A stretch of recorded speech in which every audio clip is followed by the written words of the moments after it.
Subscribe to our channel and press the bell icon to never miss an update from RAU'S IAS. Do not forget to subscribe to our Telegram channel for all the updates and materials. Hello and welcome to Daily News Simplified, an answer to what, why and how of newspaper analysis from the perspective of civil services examination. Today we have taken up Delhi edition of The Hindu newspaper dated 17th of February 2022.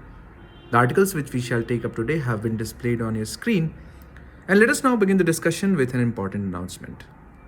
This week's mains question for practice is already live.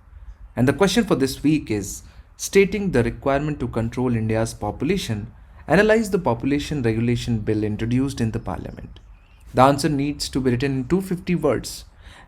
And you will have time until Saturday to upload the answers.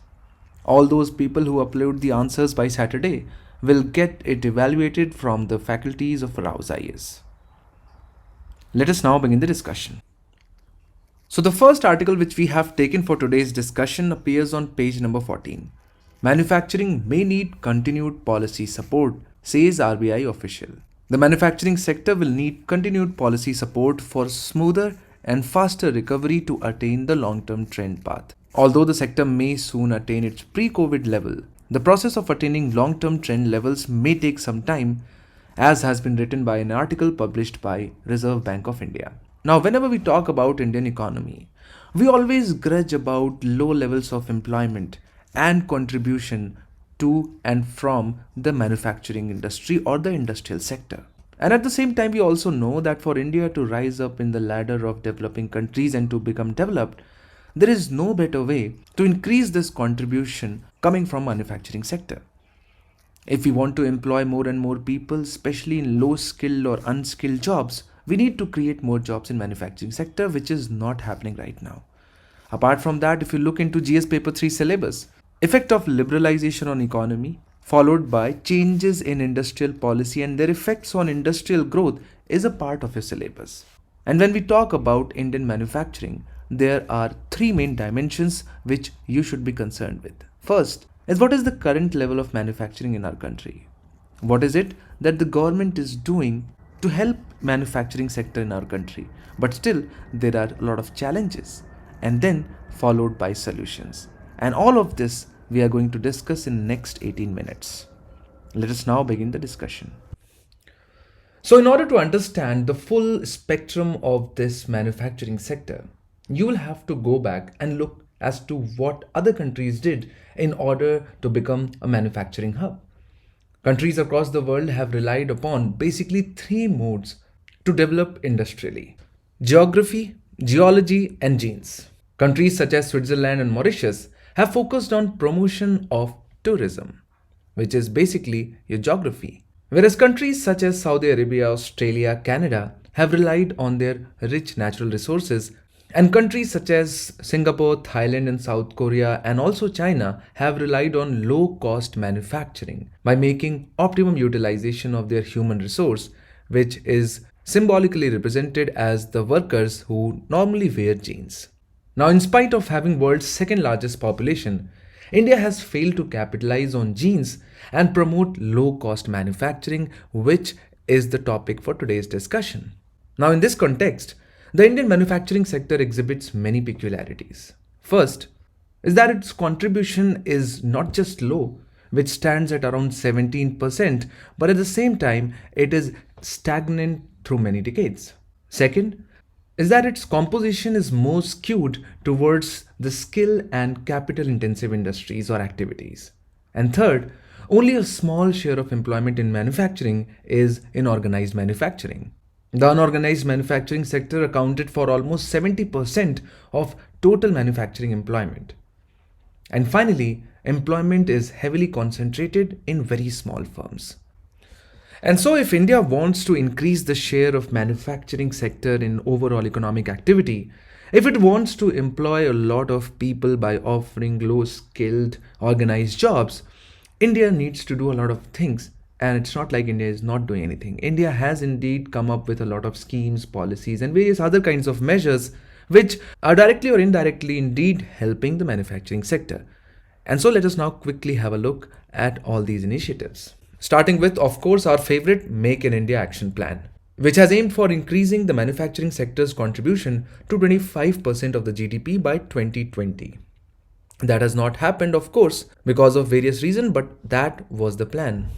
Then we also have National Manufacturing Policy of 2011, which aimed at creating 100 million additional jobs by 2022. At the same time, we know that investment in infrastructure is extremely important for industrial growth, and government has indeed taken a lot of steps in that regard. For example, National Investment and Manufacturing Zones or NIMZs, Special Economic Zones or SEZs, Industrial Corridor, Dedicated Freight Corridors, and projects like Sagarmala and Bharatmala.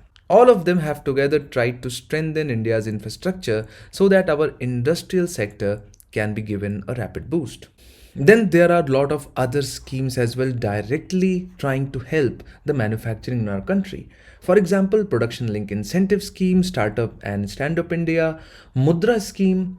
Then we have National Manufacturing Competitiveness Program, Zero Defect, Zero Effect, all of them trying to make it easier for companies to conduct production in our country. Then there are a lot of recent policy initiatives. For example, government has recently redefined the MSME. Then consolidation of labor laws into 4 labor codes. Government has also reduced the corporate tax rates. Then there has been an increase in FDI limits on various sectors such as defense. Then recent public procurement policy. All these recent initiatives have been done in order to give a boost to manufacturing sector in our country. And then most latest addition is Atmanirbhar Bharat, with its catchy tagline vocal for local and protection to domestic industries through tariff. So you can easily see that government has indeed taken a multi-pronged approach to give a big push to India's manufacturing sector. But then still it's not kicking up. Of course, one of the reasons in recent times since last 2 years is the COVID-19 pandemic. But then there are other issues as well. And so let us now take up these challenges one by one. Starting with the financial sector. As we already know, NPAs have been at very high level consistently in past decade. And so these NPAs of Indian banks and liquidity crunch faced by the NBFCs has led to reduced credit creation within Indian economy. Then another set of challenges emanate from labor laws or archaic labor laws. The archaic and antiquated labor laws have led to higher compliance burden on the firms and have disincentivized the private sector from investing in the manufacturing sector. Then Indian manufacturing sector is special in a case that it faces the problem of missing middle.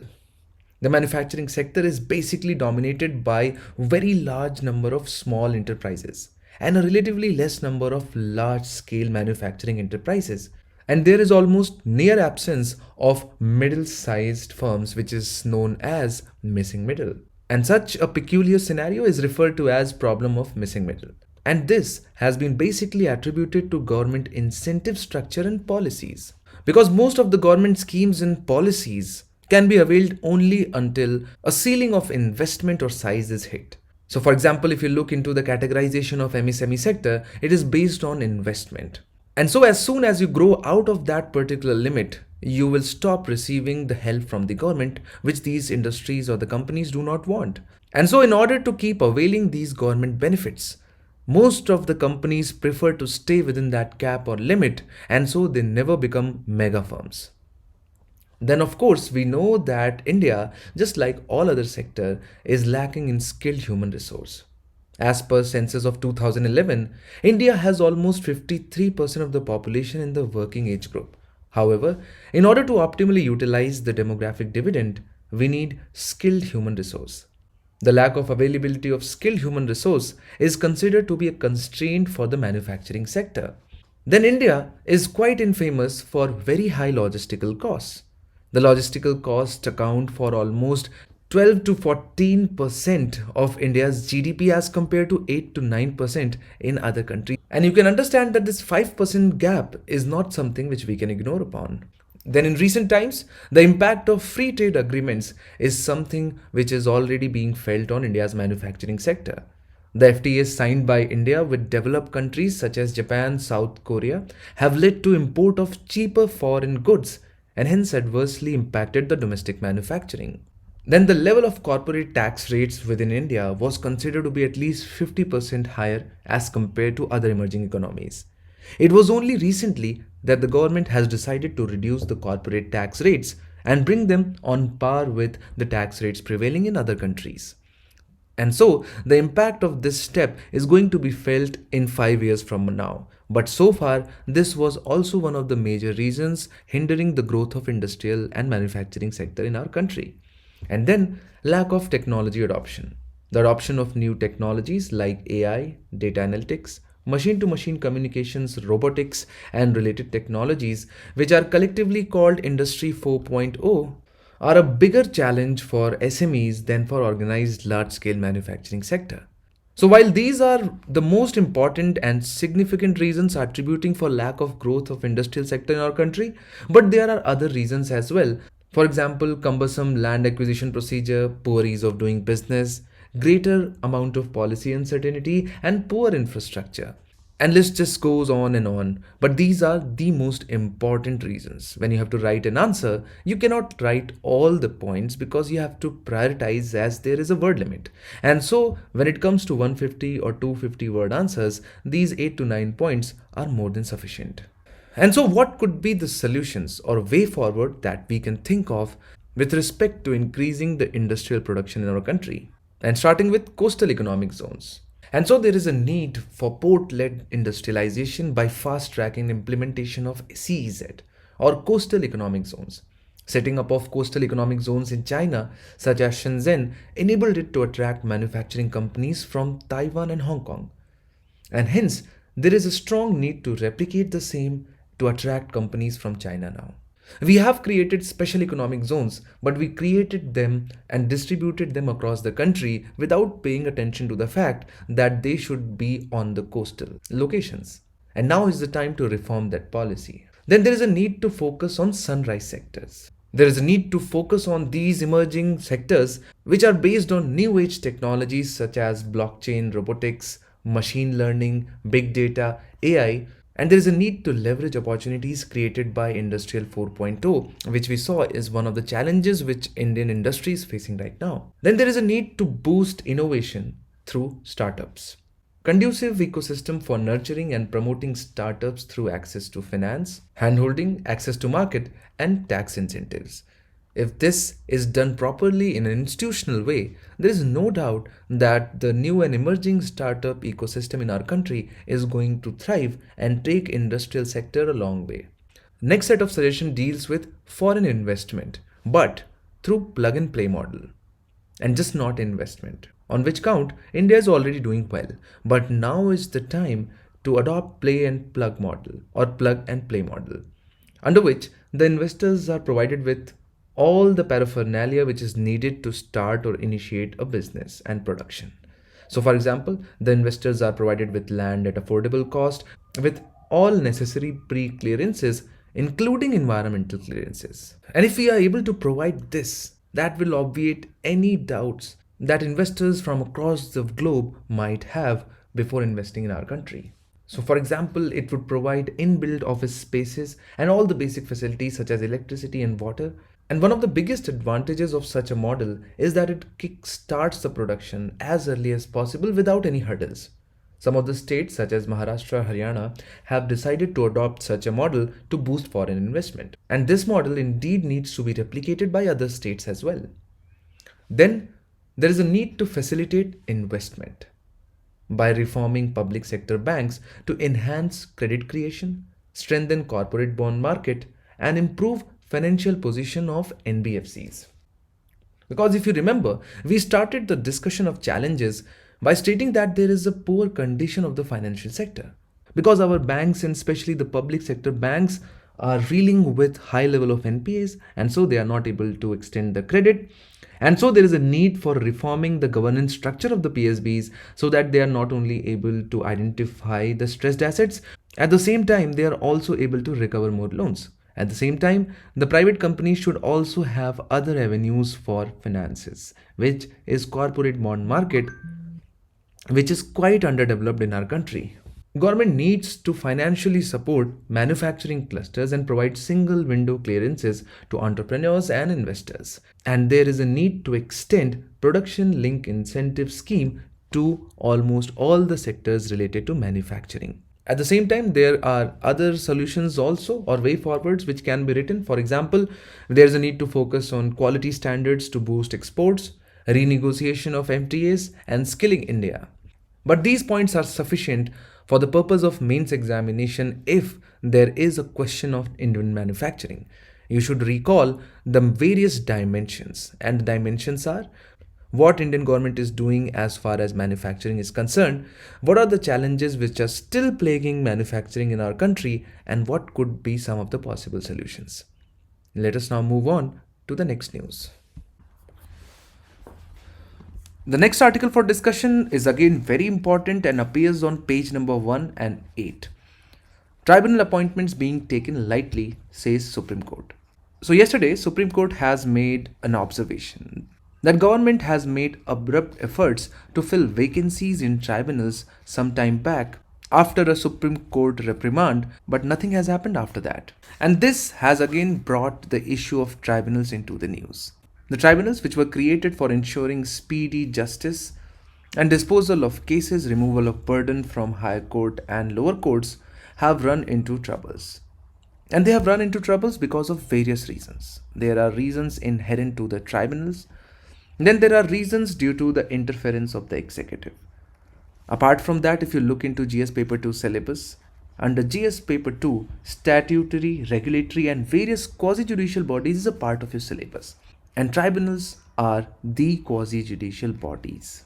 And so when it comes to that, you just don't have to understand the constitutional provisions, which we will, but at the same time, you will also have to understand what are the challenges which these quasi-judicial bodies are facing. And so we will go through this discussion now. So tribunals. What are tribunals? So if you have to define them in simple words, you can say that tribunals are judicial or quasi-judicial institutions established by law in India. Now there is a very subtle but important difference between a judiciary or a judicial body and a quasi-judicial body. So a quasi-judicial body is a non-judicial body which can interpret law.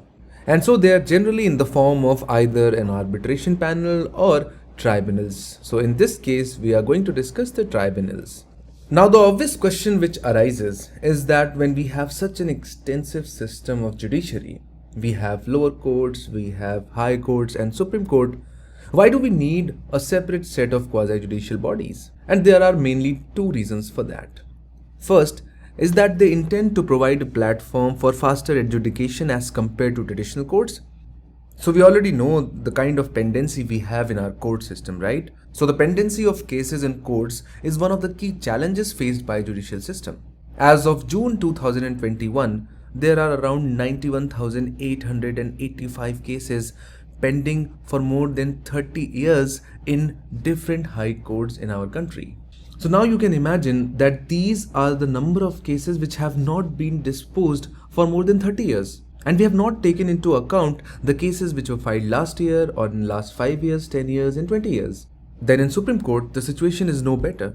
There are around 67,000 cases pending in Supreme Court as of 1st of May 2021. And in this regard, the Law Commission of India noted that pendency in court leads to delays in the administration of justice, thereby impacting efficiency of the judicial system. Further, it noted that in certain technical cases, the traditional courts need expert knowledge for adjudication. For example, let's say there is a case of taxation, and we know how complicated taxation is. While of course our traditional judiciary goes through all the laws, but would it not be better if the cases related to taxation were dealt with people who master or are expert at handling these cases? So reinstate the same points which we have discussed. What are tribunals? They are quasi-judicial bodies established by law, which means parliament or the legislature has to establish them. And secondly, why do we need them? We need them to expedite the judicial process in our country, and we need expert advice in some or the more of the cases. And for that, we need tribunals. Now there are two questions which arise. First is that what is the legal or constitutional basis for the establishment of these tribunals? Because when we already have integrated judiciary, establishment of tribunals would definitely conflict with this system of judiciary. And so there has to be a constitutional basis for that, and that is 42nd Amendment Act, which we'll discuss. And the second question which arises is that once these tribunals are established, what is their relationship with the existing traditional system of courts, which has subordinate courts at the bottom and Supreme Court at the top? So all of us know that in 1976, Articles 323A and Article 323B were inserted in the Constitution of India through 42nd Constitutional Amendment. Now these two articles, although established the tribunal system in India, but both of these tribunals are meant for separate purposes.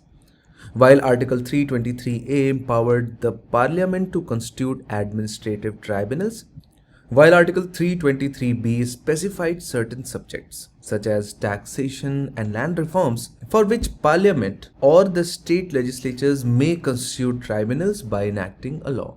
Now, one thing which you should note over here is that Article 323 provides only for very small number of sets on which tribunals can be provided for. But in India, you have a lot of tribunals, more than 20 to 30 tribunals.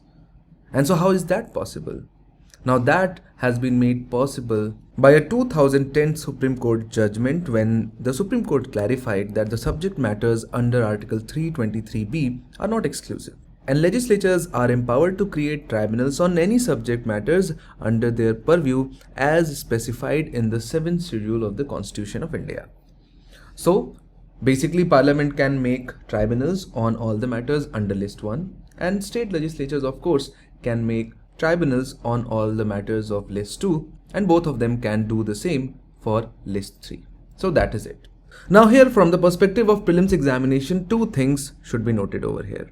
First is that Article 323 gives the power to just the Parliament and not to state legislature to set up administrative tribunals. And the Parliament can do that both for center as well as state. Whereas in the Article 323B, the power has been delegated to both Parliament and legislature as far as it lies in their legislative competence. Now, most of the aspirants do not have clarity as to what is the relationship of these tribunals with High Court, Supreme Court, and subordinate court, and again High Courts. So first things first, there is one Supreme Court which lies above all the courts in our country, and so high courts are directly under the Supreme Court, and our subordinate courts are under the jurisdiction of their own or their state's high court. That is clear, right? And so currently tribunals have been created both as subordinate to high courts. So there are a lot of tribunals which are located almost at the same level of subordinate courts, and then some of the tribunals have also been created as a substitute to high courts, which means they lie almost at the same level of high courts, or they are parallelly situated as compared to high court.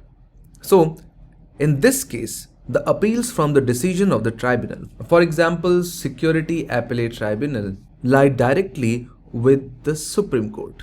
Whereas in the case of tribunals, when they act as a subordinate to High Court, naturally their appeals are heard first by High Court, and when they are further challenged, they go to the Supreme Court.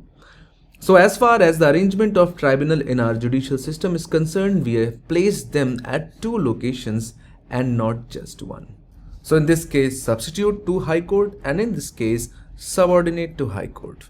And this is a big problem, because when you are setting up an institution to act as a substitute to High Court or even to a subordinate court, are you able to provide that kind of autonomy, independence to these institutions so that they can act really as a replacement of High Court or even subordinate court? And this is what we are going to discuss later on. And before we move on to the challenges faced by these tribunals or tribunal system in our country, it is very, very important to trace the evolution of these tribunals in our country in a very, very succinct manner.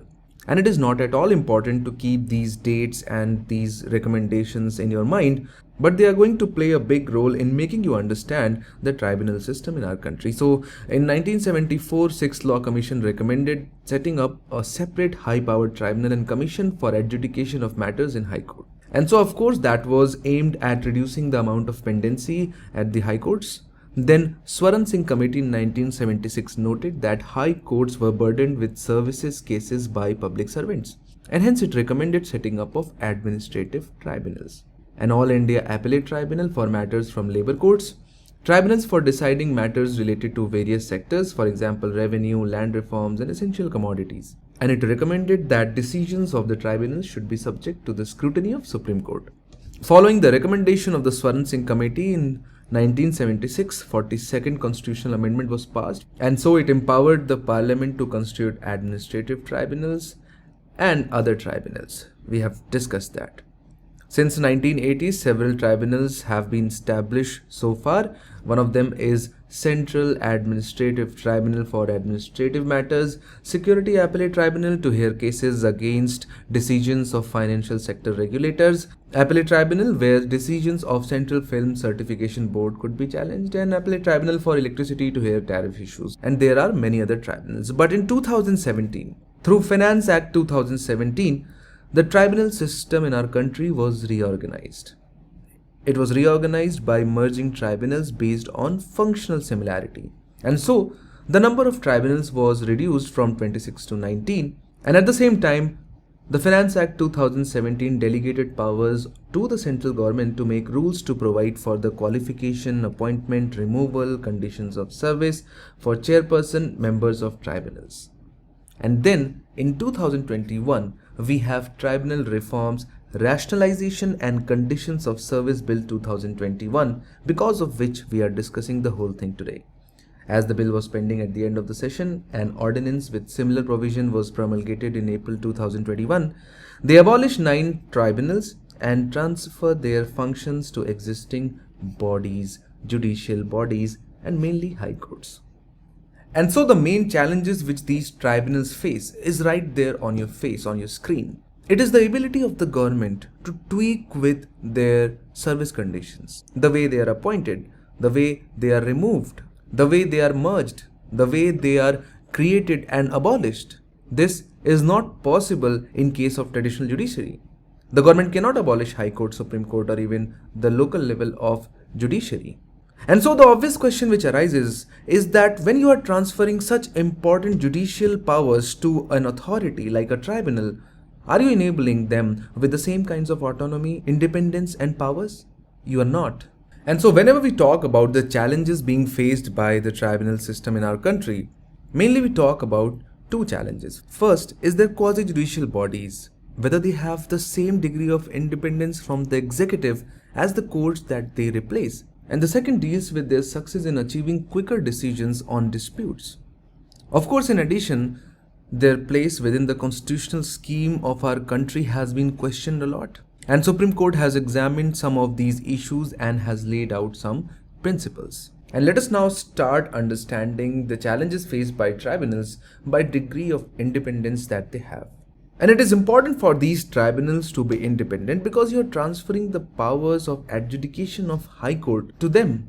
And so if they are not independent like High Court, how are they going to function? So what are the parameters on which we are going to judge any institution's independence? Of course, the selection process, its composition, term of office of its members, and administration of its tribunal. Now we understand that total insulation of judiciary from all forms of interference from the executive is a basic essential feature of the constitution, right?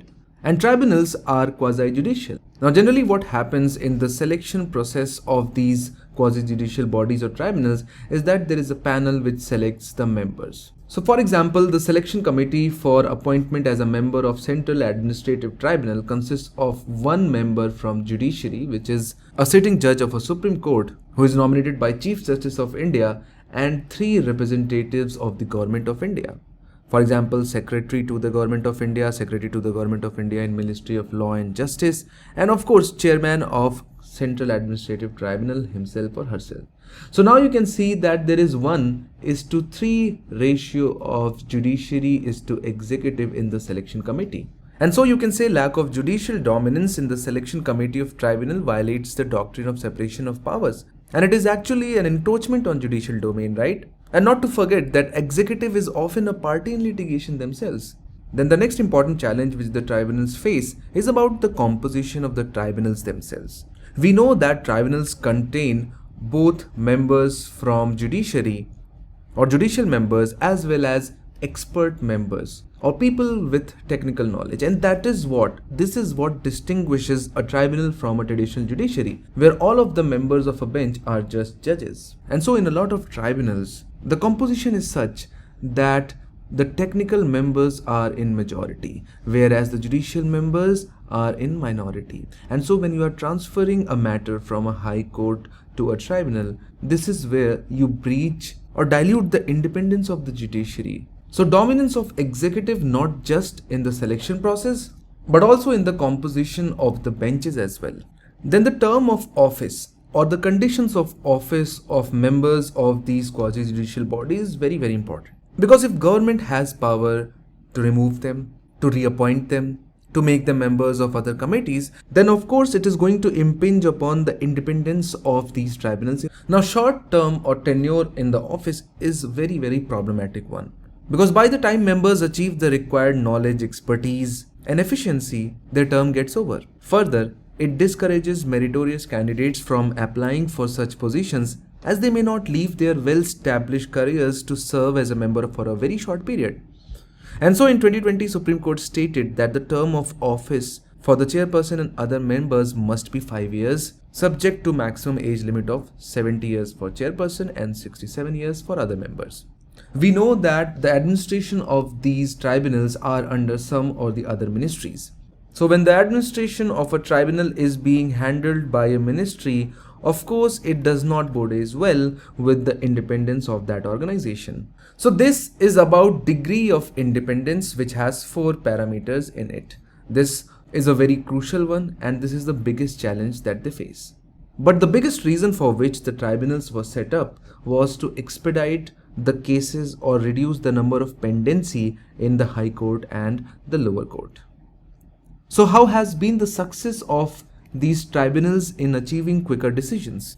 But as it turns out, a lot of tribunals are facing the same issue of backlog of massive number of cases. So for example, Central Administrative Tribunal still has around 45,000 cases pending.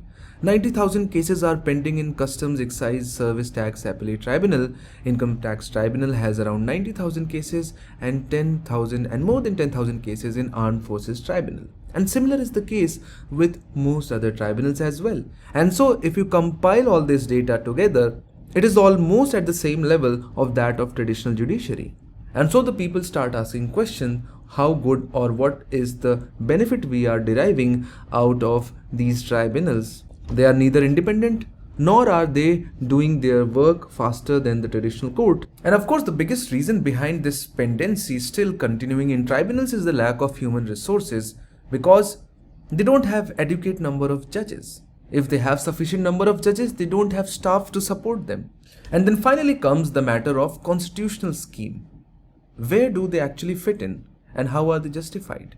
Because the constitutional standing of tribunals has been questioned.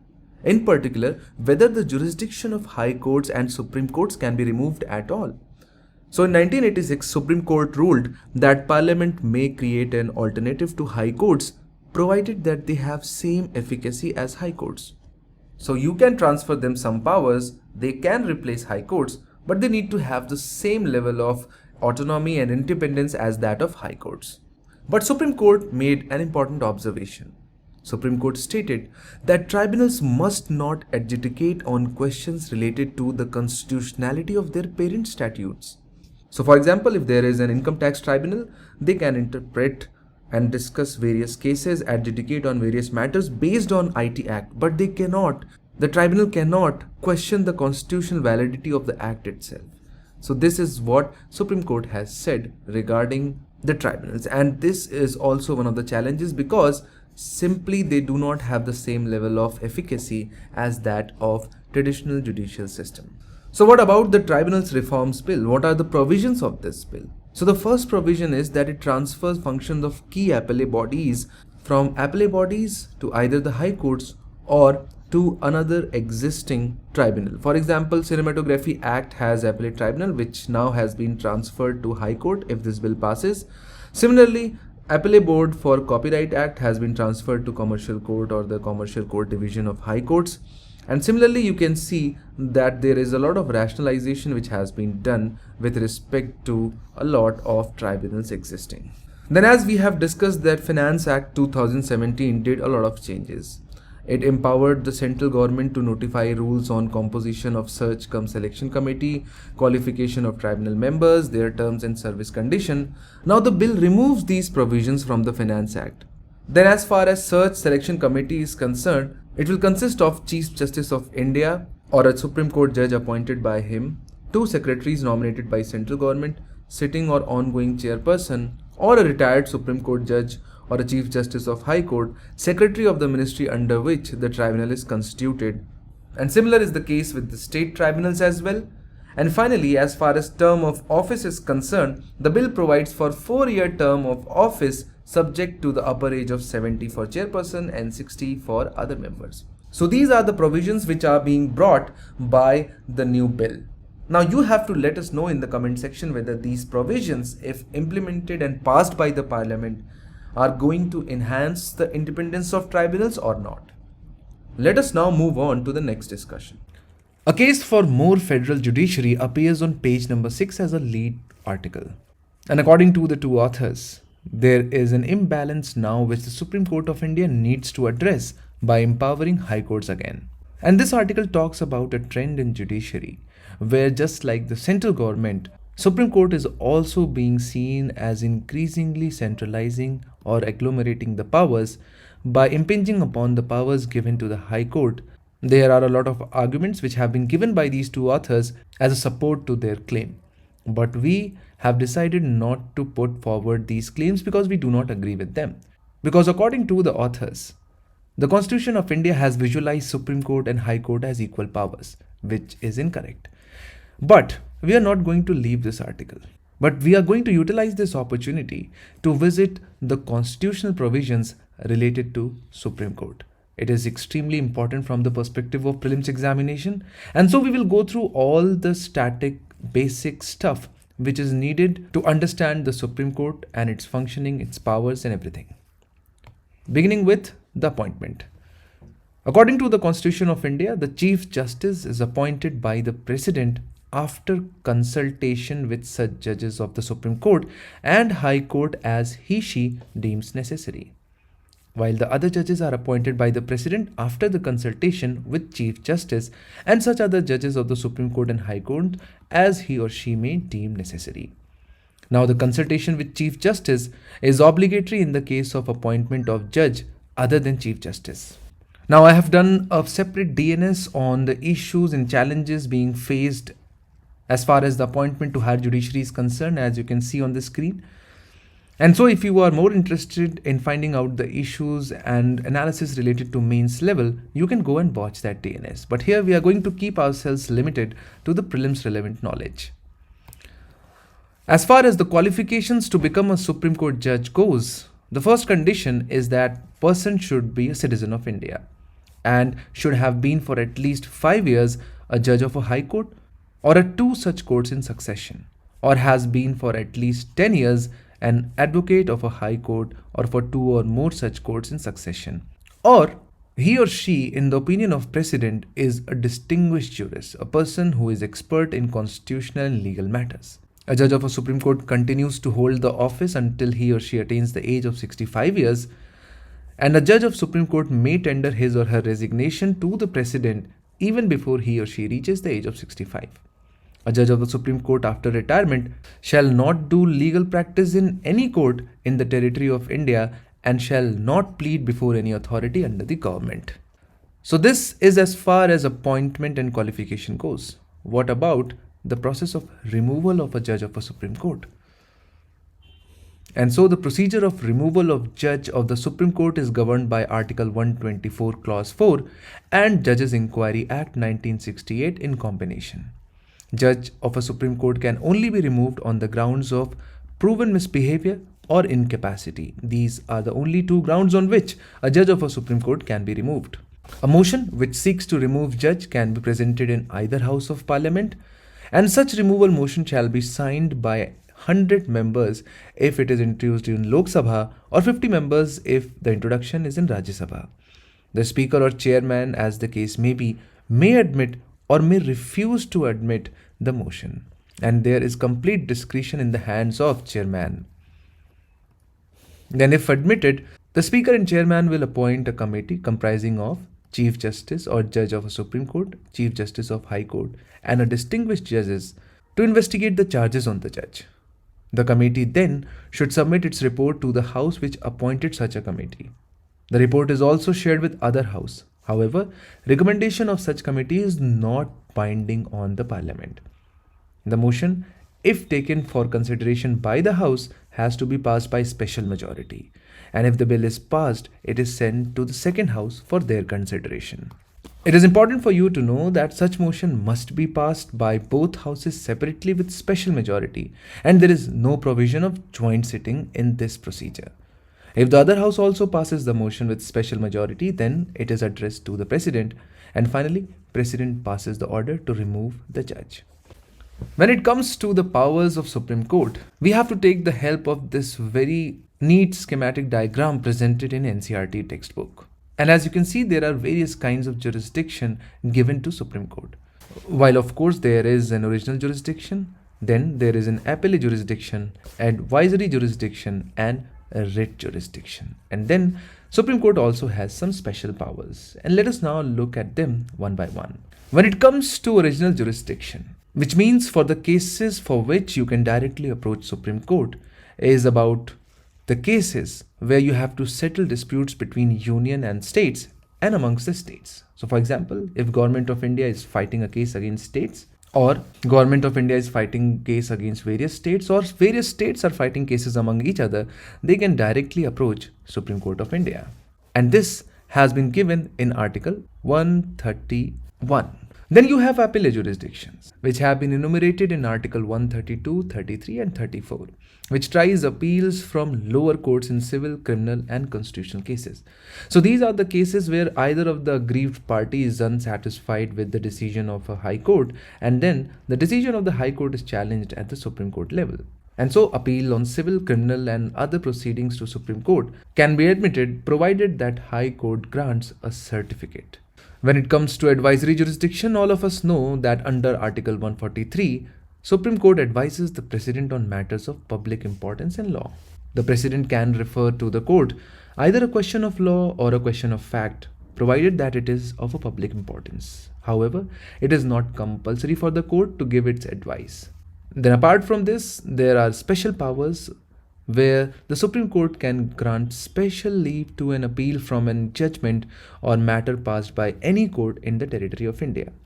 And what this means is basically, we have understood that an aggrieved party has to take a certificate from High Court to challenge its own decision in Supreme Court. If that certificate is not given, you cannot file the case against an order of High Court in Supreme Court. But if you go to the Supreme Court directly, and if Supreme Court is convinced, they can award that petition to be admitted in Supreme Court, and that is called special leave petition. Apart from that, it is also a court of record, and it also has powers against contempt of its court. So you can easily understand how and why Supreme Court of India is the most important and most powerful court in our country. Similarly, if you want to know more about high courts, their qualifications, appointment, you can have a look at Notes PDF and find out more about it. Let us now move on to the next article, which is about Defense Expo in Gujarat. So Defense Expo or DefExpo 2022 is to be held in Gujarat for the first time. Is expected to see the participation of more than 1,000 companies, including over 100 foreign companies from 55 plus countries that have sent confirmations so far. And so this topic forms for a very important question in prelims examination. Starting with the purpose. The aim of Defense Expo 2022 is to build upon the vision to achieve Atmanirbhar Bharat in defense and reach $5 billion defense exports by 2024. The objective is to make India a major destination of land, naval, air, and homeland security systems and defense engineering. Keeping with future warfare in mind, the event aims to recognize the impact of disruptive technologies on conflicts and its consequent impact on equipment and platforms required. And so, there are various events which have been planned in Defense Expo. A conclave, at the level of Defense Minister to accelerate decision-making process, a hybrid system for the attendees to join the events virtually and participate in seminars, and to hold business-to-business meetings, view products and exchange ideas, business propositions. There will also be live demonstrations by services, defense, public sector undertakings, and industries to showcase land, naval, and air and homeland security systems. Business seminars by both international and Indian industry chambers to capture the intellectual capital of renowned subject matter experts. When it comes to the outcomes which are expected as a result of DefExpo 2022 are majorly two. Along with initiatives such as IDEX meant to boost startups, venture capitalists were being invited to Expo to identify prospective projects for investment, and MSME have been offered 50% discount, and 63 companies from Gujarat were participating under the Gujarat Pavilion. Let us now move on to the next news. The next news talks about digital assets and the announcement in the recent budgets to tax the digital assets, which are basically cryptocurrencies like Bitcoin. Now, in this regard, it is important for you to go through this meticulous lecture taken by Baswa sir, which was with respect to his analysis of budget. And in the second part of the video, if you go to 2 hours and 15 minutes, he has discussed the scheme of taxation for virtual digital assets. Not only has he defined virtual digital assets, its characteristics, what are the currencies which have been excluded, along with the concept of cryptocurrencies. Going forward, he also discussed how the taxation is going to work with a proper demonstration. So it is advised that you go through that video because you are not going to get any better explanation of not only the concept but also the taxation except for this video. So it is highly recommended that you go and watch the video. The link to the video has been given in the description.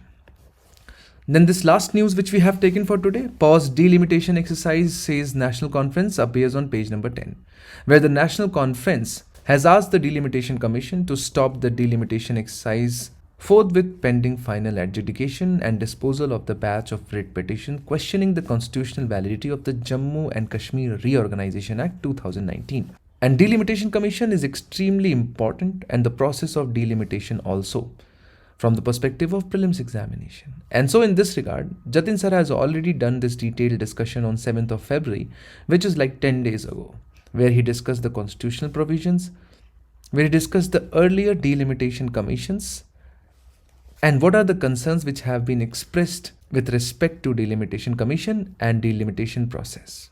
So please go through this video to understand all the details about delimitation commission. This is it for today. Let us now move on and have a look at question of the day.